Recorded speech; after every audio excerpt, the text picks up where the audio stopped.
Hi hello அனைவருக்கும் வணக்கம். ரீசெண்டாக குவாண்ட் ஸ்மால் கேப் ஃபண்ட் அவங்களோட ஜூன் மந்த் ஹோல்டிங் டேட்டாவை வெளியிட்டிருக்காங்க. அதன்படி அவங்களோட NAV 65.88% இயர் ஆன் இயர் உயர்ந்திருக்கு.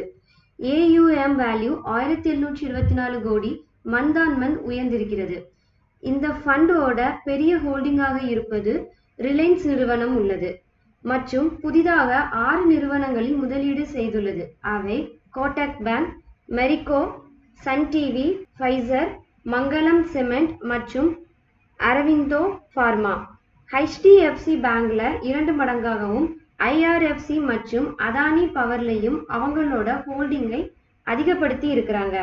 5 நிறுவனங்களில் இருந்து மொத்தமாக வெளியேறி இருக்கிறாங்க.